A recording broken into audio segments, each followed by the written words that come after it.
Hello, good morning. Hi.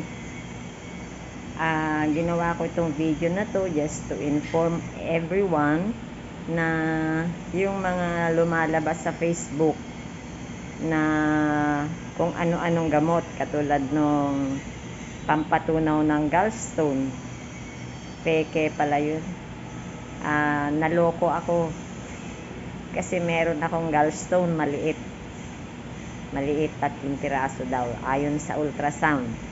So dahil sa kagustuhan kong matunaw yung aking bato sa gallstone na hindi na kailangan, anyway, hindi naman sumasakit, so ibig sabihin ano pa siya, gusto kong matunaw sana na, and maganda pa yung patalastas nila ng gamot na yan, only to find out na nung nag-order ako, I just want to try once. Yung 1 bottle lang yung in-order ko, nakalagay doon 1,199. Nung gawin ko na yung yung order ko, then done, lumabas 1,499. Ang nakalagay doon sa 1,499 is dalawa. So wala na akong choice kundi dumating sa bahay after 3 days. Wala ako doon, nandito ako sa Makati. So sabi ni ate, andito na yung nandito na yung order mo. So sabi ko, bakit 1,400? Sabi mo 1,100 lang. Sabi ko, tignan mo kung dalawa. Pinisil daw niya, 2 bote nga. So sabi ko, bayaran mo muna. Alam mo ba kung anong nangyari? Pagbukas niya, moisturizing spray. My goodness. Diba? Panloloko yun.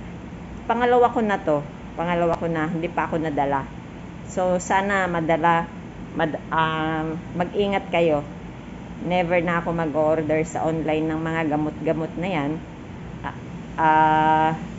Pera lang dun sa Alingatong kasi sa Nature's Herbal naman ako nag-order doon. So yung Nature Spray na yon, pangalawang Nature's Moisturizing Spray pala yung dumating. Pangalawa ko na yan na naloko.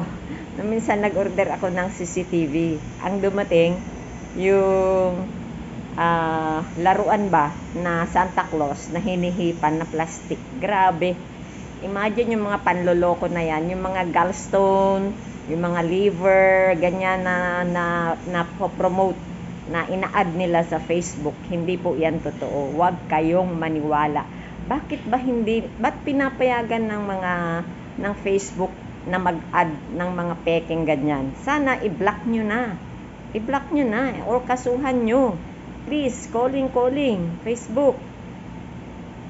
Marami pang madadamay dito na maloloko o mga yung nagpadala ng peke. God bless na lang sa'yo, ha. Sana kikitain ko pa yung binayad ko sa'yo. Okay? So ingat mga friends, ingat.